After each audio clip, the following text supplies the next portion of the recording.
Okay, so in this video, we're kind of talking about a companion of the run-on sentence, and that's the comma splice.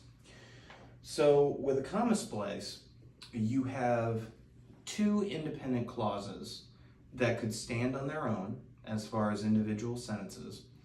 But in this case, what we have is, rather than using the correct punctuation or structuring the sentence in a different way with different wording, what we have is someone trying to link those with commas. And what happens is that it's not grammatically correct to try and link two independent clauses or sentences that can stand on their own as their own sentence with just a comma.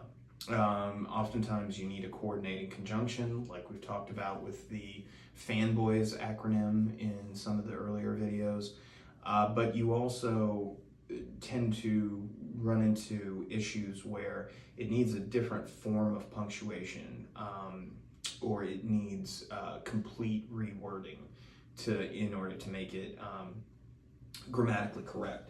So let's take a look at what the example is here, and I'll kind of explain what some of your options are. The students rushed the field, they tore down the goalposts. So even saying that, you can hear that it sounds like there are some words missing, or that it just doesn't flow very smoothly as an actual sentence. And what is causing that is this comma right here with nothing that helps give us that buffer, so where it rolls off the tongue kind of easily. So you have a few different options when it comes to dealing with this. You can go the punctuation route, or you can connect the clauses with and, or because.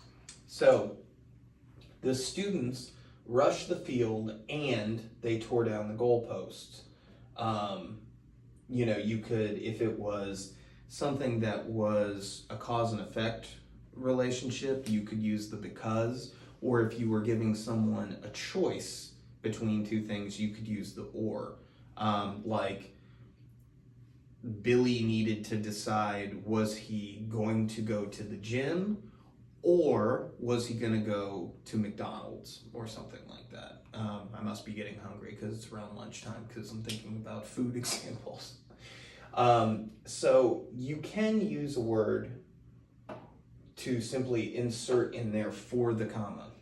You can also try rearranging the sentence. You could say something like, the students tore down the goalposts after they rushed the field, or something. But then you've got to chop up different parts of the sentence and try and rearrange it. The simplest explanation is to remove the comma, and you can do one of two things. If you like the idea of it being one sentence, the sentences have a connected meaning because one action is leading to the other action. So you could use a semicolon, and I'll explain that in a minute. But the simplest way to do it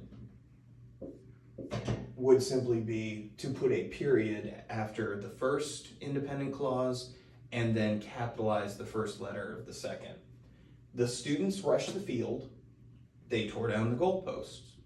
So in that instance, it makes sense. But if you wanted